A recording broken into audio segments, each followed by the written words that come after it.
C Joseph Vijay எனும் நான்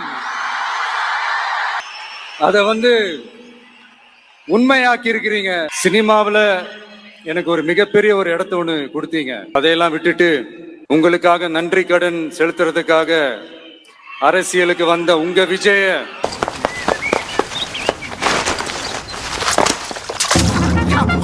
இப்ப நீ என்ன பண்ண?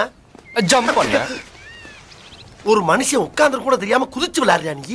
நீ வா விஜய், நாங்களா இருக்கோம், பாத்துக்கிறோம். விஜய் தம்பி நீ வா, நாங்க இருக்கோம். அண்ணா நீ வாடா. ஏண்டா என்னடா இப்படி போறாமே? பணிவுனே ஓவர ஆட்டுறானே. அரசு இருக்கிறப்போ கஜானாவை சுத்தமா தொடச்சி வலிச்சு வச்சுட்டு போயிருக்கிறப்போ, தூக்க முடியாத சுமையை ஏத்தி வச்சுட்டு போயிருக்கிறப்போ, அப்படியா சொன்னா? இதை விட கேவலமா ஒன்று சொன்னான், சொல்லட்டுமா? அது செய்வேன் இது செய்வேன்னு பொய்யான வாக்குறுதிகள்லாம் கொடுத்து உங்களை நான் ஏமாத்த மாட்டேன். அண்ணே உடனே தானே. சோ அப்படிப்பட்ட ஒரு நிலைமையில தான் இந்த பொறுப்பை நம்ம கையில எடுத்திருக்கிறோம். உள்ள போய் பார்த்தா தான் தெரியும் எது எந்த நிலைமையில இருக்குன்னு, என்ன இருக்கு என்ன இல்ல, எது எந்த நிலைமையில இருக்கு எது எந்த நிலைமையில இல்ல. நீ மேற்கொண்டு ஏலட்டி எலும்பு சம்பளத்தை புரிஞ்சு செய்வனை வச்சு கெடுத்து விட்டு வந்திருக்கியே, அதுல என்ன உனக்கு அப்படி சந்தோஷம்? அண்ணே சும்மா ஜாலிக்கு பண்ணனே. இது ஜாலியா? சோ அதையெல்லாம் பார்த்துட்டு உங்களுக்கு ஒரு வெள்ளை அறிக்கையா அதை வெளியிடணும்னு நான் நினைக்கிறேன் சார். பின்றால நிறைய போறான்.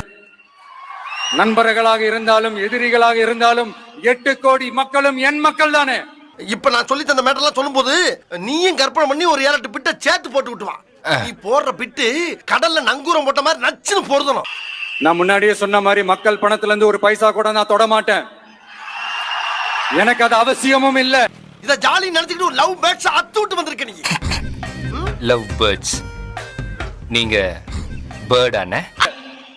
அது உங்களுக்கு நல்லாவே தெரியும். இந்த விஜய் தப்பு பண்ண மாட்டான், தப்பு பண்ணவும் விட மாட்டான். అక్కడ వెయిటింగ్ జరగండి జరగండి జరగండి జరగండి சொன்னானா? டோட்டலா சொன்னானா? நான் செருப்பு பிஞ்சு